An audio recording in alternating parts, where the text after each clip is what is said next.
चलिए एक कोटेशन से शुरू करते हैं जो मैंने इस किताब के सार में पढ़ा। पॉजिटिव होना सिर्फ आपको बेहतर नहीं बनाता, ये आपके आसपास के सभी लोगों को बेहतर बनाता है। सुनने में तो बहुत अच्छा लगता है ना। बिल्कुल। और आज हम इसी पर गहराई से बात करने वाले हैं, लीडरशिप, लेकिन एक बहुत ही खास एंगल से, पॉजिटिविटी के एंगल से। हाँ, हमारे हाथ लगा है जॉन गॉर्डन की किताब the power of positive leadership का सार। और हमारा मिशन ये पता लगाना है कि इस पॉजिटिव लीडरशिप का असली मतलब क्या है। क्या ये सिर्फ मुस्कुराते रहने और सब ठीक हो जाएगा कहने के बारे में, या इसके पीछे कोई ठोस कोई प्रैक्टिकल स्ट्रैटेजी भी है। तो चलिए सफर पर निकलते हैं। हम शुरू करेंगे एक लीडर की सोच से, फिर देखेंगे कि वो एक टीम कैसे बनाते हैं, और आखिर में जानेंगे कि मुश्किल समय में वो हिम्मत कहाँ से लाते हैं। तो सबसे पहले और सबसे जरूरी सवाल पर आते हैं। जब किताब पॉजिटिव लीडरशिप की बात करती है तो इसका मतलब क्या है? क्योंकि पहली नजर में तो ऐसा लगता है कि इसका मतलब है समस्याओं को नजरअंदाज करना। बिल्कुल नहीं, और यही इस किताब का सबसे बड़ा पॉइंट है। ये असल में प्रॉब्लम्स को देखकर आंखें बंद करने के बारे में है ही नहीं। अच्छा। किताब में एक लाइन है जो सब कुछ साफ कर देती है। हम पॉजिटिव इसलिए नहीं है क्योंकि जिंदगी आसान है, हम पॉजिटिव इसलिए हैं क्योंकि जिंदगी मुश्किल हो सकती है। वाह। इसका असली मतलब है अपना फोकस बदलना, प्रॉब्लम पर अटकने के बजाय सोल्यूशन खोजने पर ध्यान देना। अच्छा, तो ये एक माइंडसेट शिफ्ट है। एग्जैक्टली। और ये लेखक जॉन गॉर्डन के लिए कोई थ्योरी नहीं है। उन्होंने अपनी कहानी बताई है कि कैसे वो खुद बहुत नेगेटिव इंसान हुआ करते थे। अच्छा है। हाँ, उनके पिता एक पुलिस ऑफिसर थे और घर में हमेशा तनाव का माहौल रहता था। इसका उन पर गहरा असर पड़ा। उन्होंने इस नेगेटिविटी से निकलने के लिए मेहनत की, ग्रैटिट्यूड वॉक जैसी आदतें डाली। ग्रैटिट्यूड वॉक, ये क्या होता है? जहां वो रोज टहलते हुए उन चीजों के बारे में सोचते थे जिनके लिए वो शुक्रगुजार हैं। तो ये एक सीखी हुई कला है। वाह, मतलब ये कोई पैदाइशी गुण नहीं है, इसे कोई भी सीख सकता है। बिल्कुल। किताब में निराशावाद यानी पेसिमिज्म से इसकी तुलना भी की गई है। एक बड़ी मजेदार बात लिखी है कि आलोचक सिर्फ शब्द लिखते हैं, वो भविष्य नहीं लिखते। भविष्य तो आशावादी लोग बनाते हैं जो बदलाव लाने की हिम्मत रखते हैं। और इसे बैक करने के लिए रिसर्च भी है। सार में बताया गया है कि स्टडीज दिखाती हैं कि आशावादी लोग ज्यादा मेहनत करते हैं, और जिन टीमों में पॉजिटिव और नेगेटिव बातों का रेशियो पॉजिटिव साइड पर ज्यादा होता है, वो टीमें कहीं ज्यादा प्रोडक्टिव होती हैं। लेकिन यहाँ एक बहुत जरूरी चेतावनी भी है। वो क्या? सार में बारबरा फ्रेडरिक्सन के रिसर्च का जिक्र है, जो कहती हैं कि बहुत ज्यादा पॉजिटिविटी भी खतरनाक हो सकती है। ओह, कैसे? कभी कभी इससे हम जरूरी क्रिटिकल एनालिसिस को नजरअंदाज कर देते हैं। मतलब अगर कंपनी डूब रही है और लीडर कह रहा है सब अच्छा है, पॉजिटिव रहो, तो ये पॉजिटिविटी नहीं, बेवकूफी है। सही बात है। तो ये एक बैलेंस बनाने का खेल है। ये एक बहुत जरूरी बात है, क्योंकि असल दुनिया में कभी कभी आपको कड़वे सच का सामना करना पड़ता है। तो एक लीडर इस पॉजिटिव और रियलिस्टिक होने के बीच का संतुलन कैसे बनाए? शायद इसका जवाब इस बात में है कि वो अपने आसपास का माहौल कैसा बनाता है। बिल्कुल सही नस पकड़ी आपने। यहीं से हम किताब के दूसरे सबसे बड़े आइडिया पर आते हैं।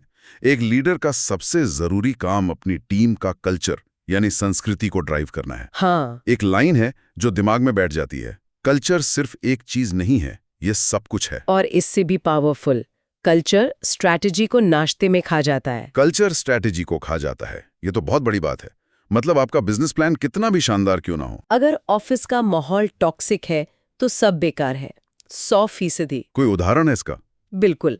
सार में हेंड्रिक मोटरस्पोर्ट्स के मालिक रिक हेंड्रिक का जबरदस्त उदाहरण दिया गया है।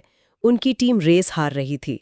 उन्होंने दुनिया के बेस्ट स्ट्रैटेजिस्ट को हायर करने के बजाय सबसे पहले कंपनी के कल्चर पर काम किया। उन्होंने टीम वर्क, ईमानदारी और जवाबदेही जैसे उसूलों को सबसे ऊपर रखा। और नतीजा? उनकी टीम रेसिंग की दुनिया में एक पावर हाउस बन गई।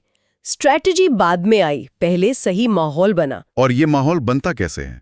किताब कहती है कि लीडर की एनर्जी पॉजिटिव रूप से संक्रामक होती है, मतलब ये वायरस की तरह फैलती है। हाँ, कुछ वैसे ही समझ लीजिए। अगर लीडर सुबह ऑफिस में थका हुआ और नेगेटिव मूड में आता है तो पूरी टीम का मूड डाउन हो जाता है। बिल्कुल। और अगर वो एनर्जी और उम्मीद के साथ आता है तो वो एनर्जी सब में फैल जाती है। लेकिन ये सिर्फ अच्छे अच्छे कोट्स दीवारों पर लिखने से तो नहीं होता होगा। नहीं, बिल्कुल नहीं। किताब जोर देती है कि कल्चर वो है जो लोग महसूस करते हैं। एक कोट है, आप इस जगह के बारे में बात नहीं कर सकते, आपको इस जगह को महसूस करना होगा। इसका सीधा मतलब है कि लीडर को खुद उन वैल्यूज को जीना पड़ता है। ठीक है, मैं अब कल्चर की अहमियत समझ गया। ये बहुत पावरफुल आइडिया है, पर अगर मैं एक लीडर हूं तो मैं इसे बनाऊंगा कैसे? मेरे पास इसके लिए क्या टूल्स हैं? तो सबसे पहला और सबसे जरूरी टूल है एक साफ पॉजिटिव विजन। एक विजन? हाँ, किताब इसे नॉर्थ स्टार या ध्रुव तारा कहती है। एक ऐसा लक्ष्य जो इतना बड़ा और प्रेरणा देने वाला हो कि पूरी टीम उसकी तरफ खींची चली आए। जैसे स्टार वॉर्स के साथ जॉर्ज लुकास का विजन था, या हैरी पॉटर के साथ जेके रॉलिंग का? बिल्कुल, एक सरल आइडिया जिसने लाखों लोगों को इंस्पायर किया। किताब यहाँ एक बड़ी अच्छी बात कहती है, एक लीडर को दूरबीन और सूक्ष्मदर्शी दोनों की जरूरत होती है। दूरबीन और सूक्ष्मदर्शी? हाँ, दूरबीन से वो लंबी दूरी का विजन देखता है, अपना नॉर्थ स्टार, और सूक्ष्मदर्शी से वो आज के छोटे छोटे जरूरी कामों पर फोकस करता है जो उसे उस विजन तक ले जाएंगे। और इस विजन को पाने के लिए जो ईंधन लगता है वो है उम्मीद और विश्वास। किताब तो यहाँ तक कहती है कि आशावाद एक लीडर की सबसे जरूरी क्वालिटी है। बिल्कुल। मुझे डॉक्टर जेम्स गिल्स की कहानी बहुत अच्छी लगी, जो कहते हैं खुद से बात करने के बजाय खुद की सुने। इसका क्या मतलब हुआ? इसका मतलब है कि हमारे दिमाग में जो एक नेगेटिव आवाज चलती रहती है जो कहती है तुम ये नहीं कर सकते, उसे सुनने के बजाय हमें खुद को पॉजिटिव कमांड्स देनी चाहिए। इंटरेस्टिंग। लेकिन अपनी नेगेटिविटी को संभालना तो एक बात है, असली मुश्किल तो तब आती है जब दूसरों की नेगेटिविटी से निपटना पड़ता है। हाँ, मतलब ये एनर्जी वैम्पायर्स से। मुझे ये शब्द इतना सही लगा। ये वही लोग होते हैं ना जो आपकी सारी पॉजिटिव एनर्जी बस चूस लेते हैं। हम सब जानते हैं ऐसे लोगों को जिनसे मिलकर लगता है कि अरे यार सारी एनर्जी चली गई। बिल्कुल, और एक टीम में तो ये बहुत खतरनाक हो सकते हैं। बहुत ज्यादा। सारवेम, कोच मार्क रिच की कहानी है। उन्होंने अपनी टीम में एक नियम बनाया था, नो एनर्जी वैम्पायर्स अलाउड। अच्छा। उन्होंने अपनी टीम के खिलाड़ियों से इन वैम्पायर्स की तस्वीरें बनाने को कहा ताकि वो पहचान सकें कि नेगेटिविटी दिखती कैसी और उससे कैसे लड़ना है। तो क्या ऐसे लोगों को टीम से निकाल देना ही एकमात्र रास्ता है? नहीं, और यही इस किताब की खूबसूरती है। वो कहती है पहले हटाने की नहीं, बदलने की कोशिश करो। ओके। सहानुभूति से सुनो, समझने की कोशिश करो कि उनकी नेगेटिविटी आ कहाँ से रही है। हो सकता है वो किसी पर्सनल प्रॉब्लम से गुजर रहे हों। अगर फिर भी बात ना बने तब कोई कड़ा कदम उठाओ। ठीक है, तो एक लीडर के पास विजन भी है और वो नेगेटिविटी से भी निपट रहा है, लेकिन वो अकेला तो कुछ नहीं कर सकता, उसे एक टीम चाहिए। एग्जैक्टली। ये सारी चीजें एक मजबूत टीम बनाने की नींव रखती हैं। फोकस मैं से हटकर हम पर चला जाता है। हम। इसका सबसे बेहतरीन उदाहरण है एलन मुलाली की वन फोर्ड पहल। जब उन्होंने फोर्ड को ज्वाइन किया तो कंपनी टुकड़ों में बटी हुई थी, हर डिपार्टमेंट दूसरे से लड़ रहा था। अच्छा। उन्होंने सबको एक साथ लाने के लिए ये वन फोर्ड का विजन दिया। उन्होंने कहा हम सब एक टीम है। और ये टीम बनती कैसे? एक बहुत ही सिंपल लेकिन गहरे आइडिया से। बिना जुड़ाव के कोई कमिटमेंट नहीं होगा। बिना जुड़ाव के कमिटमेंट नहीं? हाँ, किताब कहती है कि बिना रिश्ते के बनाए गए नियम सिर्फ बगावत की ओर ले जाते हैं। अगर टीम के लोग एक दूसरे से और अपने लीडर से कनेक्टेड महसूस नहीं करते तो वो कभी भी अपना 100% नहीं देंगे। तो इसके लिए कैसा लीडर चाहिए? इसके लिए हुक्म चलाने वाले लीडर की नहीं बल्कि सुविधाजनक नेतृत्व यानी फैसिलिटेटिव लीडर की जरूरत होती है, जो टीम को रास्ता दिखाए, उनकी मदद करे, ना कि सिर्फ ऑर्डर दे। इसी हिस्से में प्यार शब्द का भी बहुत इस्तेमाल हुआ है, जो किसी कॉर्पोरेट किताब में पढ़ना थोड़ा अजीब लगता है। लव ऑफिस में। हाँ, ये सुनने में थोड़ा रिस्की लगता है ना? हाँ, लेकिन यहाँ इसका मतलब रोमांटिक प्यार नहीं है। किताब कहती है प्यार एक संज्ञा नहीं है, ये एक क्रिया है। मतलब ये सिर्फ एक एहसास नहीं बल्कि आपके एक्शन में दिखना चाहिए। आप अपनी टीम के लोगों की सच में परवाह करते हैं, उनके विकास में मदद करते हैं। लेकिन इसके साथ एक और कॉन्सेप्ट जुड़ा है, लव टफ। लव टफ, ये क्या है? मतलब देखभाल को जवाबदेही के साथ बैलेंस करना। आप अपनी टीम की परवाह तो करते हैं, लेकिन आप उनसे बेहतरीन काम की उम्मीद भी रखते हैं। ओके, मतलब स्टैंडर्ड्स नीचे नहीं करने। बिल्कुल, आप उन्हें उनके लक्ष्यों के लिए जवाबदेह ठहराते हैं। किताब कहती है बिना जवाबदेही के प्यार एक अच्छा परिवार बना सकता है, लेकिन एक महान टीम नहीं। और यहीं पर 1% नियम आता है, रोज सिर्फ 1% बेहतर होने की कोशिश करना। ये छोटे छोटे सुधार मिलकर एक दिन बहुत बड़ा फर्क पैदा करते हैं। ये सब सुनने में बहुत अच्छा लग रहा है, लेकिन ये बहुत थका देने वाला भी लग सकता है। एक लीडर को लगातार पॉजिटिव रहना है, कल्चर बनाना है, टीम को जोड़कर रखना है। हाँ, ये आसान नहीं है। वो ये सारी एनर्जी दिन ब दिन लाता कहाँ से है? बर्नआउट का खतरा तो हमेशा बना रहता है। और यहीं पर किताब मेरे लिए सबसे दिलचस्प हो जाती है। वो बर्नआउट को एक बिल्कुल नए नजरिए से देखती है। अच्छा। किताब का एक सबसे शक्तिशाली वाक्य है, हम जो करते हैं उसकी वजह से बर्नआउट नहीं होते, हम इसलिए बर्नआउट होते हैं क्योंकि हम भूल जाते हैं कि हम ये क्यों करते हैं। अरे वाह, मतलब बर्नआउट का असली कारण काम का बोझ नहीं बल्कि मकसद का खो जाना है। एग्जैक्टली। ये तो सोचने का पूरा नजरिया ही बदल देता है। इसका मतलब है कि एक टीम का सबसे मेहनती इंसान भी बर्नआउट हो सकता है अगर उसे अपने काम का मकसद ना पता हो। बिल्कुल। और वहीं कोई ऐसा जिसे अपना क्यों पता हो, वो शायद ज्यादा घंटे काम करके भी ऊर्जा से भरा रहे। यहीं पर विजन और पर्पस, उद्देश्य का फर्क समझ आता है।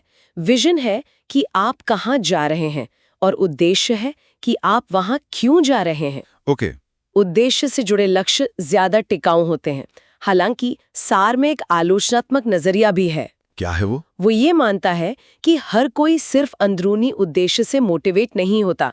कुछ लोगों के लिए पैसा या पहचान जैसे बाहरी फैक्टर्स भी जरूरी होते हैं। तो ये कोई जादू की छड़ी नहीं है, पर एक बहुत पावरफुल मोटिवेटर जरूर है। और इस उद्देश्य को पूरा करने के लिए जो सबसे जरूरी चीज है वो है ग्रिट, यानी धैर्य और लगन। किताब इसे सफलता का नंबर 1 भविष्यवक्ता कहती है। और इसके लिए स्पैंक्स की फाउंडर सारा ब्लेकली का उदाहरण दिया गया है। अपने आइडिया को लेकर वो घर घर गईं, बड़े बड़े डिपार्टमेंट स्टोर्स के चक्कर काटे, उन्हें अनगिनत बार ना सुनना पड़ा। लेकिन उनके पास ग्रिट थी, वो लगी रहीं। लेकिन यहाँ भी एक आलोचनात्मक दृष्टिकोण है ना, सिर्फ जिद्दी बने रहना ही काफी नहीं है। सही पकड़ा। सार में एंजेला डकवर्थ के ग्रिट पर किए गए रिसर्च का जिक्र है, लेकिन साथ ही ये चेतावनी भी है कि ग्रिट पर बहुत ज्यादा जोर देने से हम इमोशनल इंटेलिजेंस या अडेप्टेबिलिटी, अनुकूलनशीलता, हाँ, जैसी जरूरी स्किल्स को नजरअंदाज कर सकते हैं। कभी कभी ये जानना भी जरूरी होता है कि कब रास्ता बदलना है, सिर्फ दीवार में सिर मारते नहीं रहना है। सही बात है। किताब के हिसाब से ग्रिट के मुख्य हिस्से हैं ये जानना कि आप क्या चाहते हैं, अपना क्यों जानना, अपने काम से प्यार करना, हार को स्वीकारना, प्रोसेस पर भरोसा करना और आलोचकों की परवाह ना करना। तो हमने एक लीडर के दिमाग के अंदर से शुरू करके कल्चर बनाना, विजन तैयार करना, टीम को जोड़ना और फिर उस सबको बनाए रखने के लिए उद्देश्य और ग्रिट खोजने तक का एक पूरा सफर तय किया है। अगर इस पूरी चर्चा को एक लाइन में समेटना हो तो वो क्या होगी? मेरे हिसाब से सबसे बड़ा निष्कर्ष ये है कि लीडरशिप कोई पोस्ट या टाइटल नहीं है, ये एक चुनाव है। एक चुनाव? हाँ, ये एक फैसला है कि आप अपने आसपास के लोगों पर कैसा असर डालना चाहते हैं। ये बात मुझे बहुत पसंद आई। हाँ, और किताब का आखिरी हिस्सा इसी बात को बहुत खूबसूरती से साबित करता है। इसमें किसी बड़े सीईओ की नहीं, बल्कि एक स्कूल बस ड्राइवर और एक फार्मेसी टेक्नीशियन की कहानियां हैं। अच्छा। उन्होंने अपनी नौकरी नहीं बदली, लेकिन अपनी सोच बदलकर वो अपनी भूमिकाओं में लीडर बन गए। बस ड्राइवर ने बच्चों को पढ़ने के लिए प्रेरित करना शुरू कर दिया। वाह। और टेक्नीशियन ने अपने साथियों का हौसला बढ़ाना शुरू कर दिया। ये दिखाता है कि एक जिंदगी दूसरी जिंदगी को छूती है, जो फिर किसी और जिंदगी को छूती है। ये एक चेन रिएक्शन की तरह है। खत्म करने के लिए ये एक बहुत ही शक्तिशाली विचार है। बिल्कुल।